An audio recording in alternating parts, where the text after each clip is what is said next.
நம் ஆண்டவர் இயேசு கிறிஸ்துவின் நாமத்தினால் மகிழ்ச்சியும் சமாதானமும் நம் அனைவரோடும் இருப்பதாக.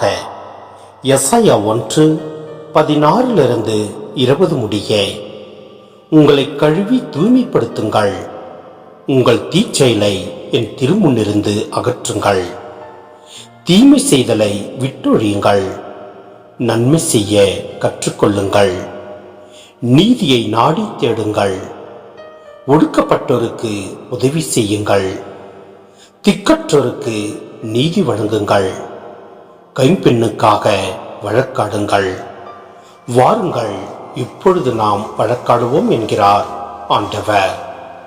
உங்கள் பாவங்கள் கடும் சிவப்பாய் இருக்கின்றன, எனினும் உறைந்த பனி போல அவை வெண்மையாகும். இரத்த நிறமாய் அவை சிவந்திருக்கின்றன, எனினும் பஞ்சை போல் அவை வெண்மையாகும். மனமுவந்து நீங்கள் எனக்கு இணங்கி நடந்தால் நாட்டின் நற்கனிகளை உண்பீர்கள். மாறாக இணங்க மறுத்து எனக்கு எதிராக கிளர்ந்தெழுந்தால் திண்ணமாய் வாளுக்கு இரையாவீர்கள். ஏனெனில் ஆண்டவர் தாமே இதை கூறினார். சிந்தனை: வாழ்வில் எதை தெரிந்து கொள்ள வேண்டும் என்பதை பற்றி சிந்திக்க எல்லோருக்கும் உரிமை உண்டு. வாழ்வை தேர்ந்தெடுப்பதா சாவை தேர்ந்தெடுப்பதா என்பதை ஒவ்வொருவரும் தேர்ந்து கொள்ள கடமைப்பட்டுள்ளார்கள். கடவுள் இதைத்தான் இங்கு குறிப்பிடுகிறார். வாழ்வா சாவா? கடவுளுக்கு பணிந்து வாழ்வதா, அவருக்கு எதிராக வாழ்வதா?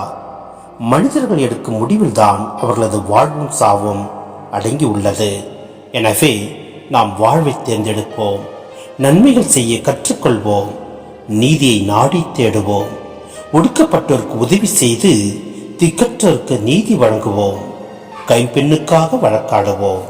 எல்லாம் வல்ல இறைவன் நம்மை நிறைவாய் ஆசீர்வதிப்பார். ஆமென்.